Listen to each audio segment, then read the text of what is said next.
Good evening to everyone and welcome to all of you on my new platform English by Pankaj Sharma. प्रिय विद्यार्थियों, आज से मैं इस नए प्लेटफॉर्म को शुरुआत कर रहा हूँ ताकि आपको मैं एक बेहतर मटेरियल प्रोवाइड करा सकूँ और आप अपने घर बैठे इंग्लिश को आसानी से सीख सकें। और इसी क्रम में हम आज अपना पहला चैप्टर स्टार्ट कर रहे हैं, नरेशन। नरेशन किसे कहते हैं? नरेशन होता क्या है?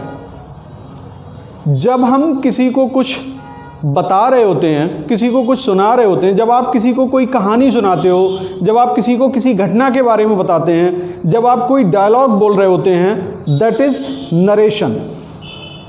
इंग्लिश में हम जब इसको पढ़ते हैं, इंग्लिश में हम जब इसको सीखते हैं, तो नरेशन मीन्स होता है टू नरेट। नरेशन मीन्स होता है टू नरेट।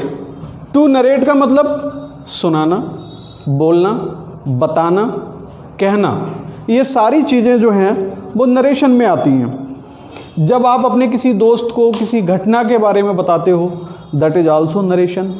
जब आप अपने किसी दोस्त को किसी कहानी के बारे में बताते हो, that is also called narration. तो नरेशन मीन्स होता है टू नरेट करना, कुछ सुनाना, कुछ बोलना, कुछ बताना। अगर हम इसको इंग्लिश में पढ़ें तो टेलिंग और स्पीकिंग, बोलना, बताना, कहना अबाउट एनी इंसिडेंट, किसी भी घटना के बारे में कुछ बताना, कुछ बोलना, या स्टोरी, कहानी के बारे में कुछ बताना, या डायलॉग, संवाद बोलना, कुछ बोलना या बताना इज़ कॉल्ड अ नरेशन। इसे नरेशन कहते हैं। जब आप अपने किसी मित्र को किसी कहानी, किसी घटना या किसी इंसिडेंट के बारे में कुछ बोल रहे होते हैं, कुछ बता रहे होते हैं, दैट इज़ कॉल्ड नरेशन। उसी को हम लोग नरेशन कहते हैं। नरेशन होते कितने प्रकार के हैं? Kinds of narration. तो इंग्लिश में there are two kinds of narration.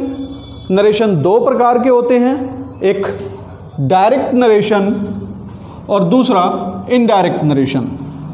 Direct narration क्या होता है?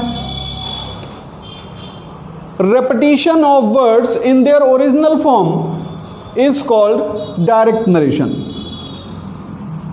किसी के कहे हुए शब्दों को ज्यों का त्यों उसी की फॉर्म में रिपीट कर देना, सेम का सेम बोल देना, वैसे ही बता देना, वो डायरेक्ट नरेशन कहलाता है। अगर किसी ने कोई शब्द कहा है और आपने उन शब्दों को सेम उसी रूप में प्रस्तुत कर दिया है, तो वो डायरेक्ट नरेशन कहलाता है। रेपिटेशन ऑफ वर्ड्स, शब्दों को रिपीट कर देना इन देयर ओरिजिनल फॉर्म, जिस रूप में आपने सुने थे, आपने पढ़े थे, उन्हीं शब्दों में उन शब्दों को व्यक्त कर देना डायरेक्ट नरेशन कहलाता है। For example, Ravi says, Ravi कहता है Ram is a good boy, Ram एक अच्छा लड़का है।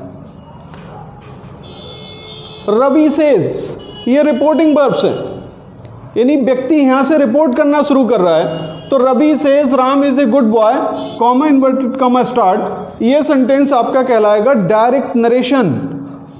हमने या आपने या किसी और ने जो शब्द रवि के मुंह से सुने, ज्यों का त्यों उन्हीं शब्दों को सेम उसी रूप में व्यक्त कर दिया गया, तो ये डायरेक्ट नरेशन कहलाएगा। इनडायरेक्ट नरेशन क्या होता है? जब आप किसी के द्वारा सुने हुए शब्दों को, किसी के द्वारा कहे हुए शब्दों को अपने शब्दों में मिर्च मसाला लगा करके प्रस्तुत कर देते हैं, तो वो इनडायरेक्ट नरेशन कहलाता है। Speaking the words of others, दूसरों के शब्दों को बोलना, इन आवर ओन मैनर्स, अपने खुद के तरीके से, किसी के शब्दों को अपने खुद के तरीके से, अपने खुद के प्रकार से, अपने खुद के शब्दों में बोलना जो है वो इनडायरेक्ट नरेशन कहलाता है। आप समझ गए? डायरेक्ट नरेशन में आप किसी के शब्दों को ज्यों का त्यों उन्हीं शब्दों को व्यक्त करते हैं, उन्हीं शब्दों को रिपीट करते हैं, वो डायरेक्ट नरेशन होता है। और इनडायरेक्ट शब्दों में, इनडायरेक्ट नरेशन में आप दूसरे के बोले हुए शब्दों को अपने तरीके से व्यक्त करते हैं, वो इनडायरेक्ट नरेशन कहलाता है। Example, Ravi says that Ram is a good boy. Ravi कहता है कि राम एक अच्छा लड़का है। इस सेंटेंस में और इस सेंटेंस में एक अंतर है। यहां कामा इन्वर्टेड कामा का प्रयोग किया गया है और इसमें Ravi says that Ram is a good boy, इसमें कामा इन्वर्टेड कामा का प्रयोग नहीं किया गया। इसमें दो क्लॉजेस को जोड़ने के लिए, दो सेंटेंसेस को जोड़ने के लिए कंजक्शन का प्रयोग किया गया है। जब आप डायरेक्ट से इनडायरेक्ट में बनाते हैं तो ऐसे बहुत सारे 5 प्रकार के परिवर्तन आपको करने पड़ते हैं। आगे के वीडियो में हम पढ़ेंगे उनको। अब थोड़ी सी एक बात और जान लीजिए, पार्ट्स ऑफ डायरेक्ट नरेशन जो आपने पढ़ा था। डायरेक्ट नरेशन किसी के कहे हुए शब्दों को ज्यों का त्यों उसी के शब्दों में व्यक्त कर देना। जैसे Ravi says Ram is a good boy, तो इस सेंटेंस के 2 पार्ट हैं, इसके 2 भाग हैं। एक रिपोर्टिंग वर्ब और दूसरा है रिपोर्टेड स्पीच। यानी डायरेक्ट नरेशन के 2 भाग होते हैं, एक होता है रिपोर्टिंग वर्ब और एक होता है रिपोर्टेड स्पीच। कैसे पहचानेंगे कि रिपोर्टिंग वर्ब क्या है और रिपोर्टेड स्पीच क्या है? तो आप देखिए, Ravi says Ram is a good boy, तो जो भाग, सेंटेंस का जो भाग कामा इन्वर्टेड कामा से बाहर होता है वो रिपोर्टिंग वर्ब कहलाता है। It means speaker starts to speak the words, speaker starts to report the words. यानी कहने वाला व्यक्ति जिन शब्दों से अपनी बात को कहना प्रारंभ करता है वो रिपोर्टिंग वर्ब कहलाती है, और जो कुछ भी वो रिपोर्ट करता है वो रिपोर्टेड स्पीच कहलाती है।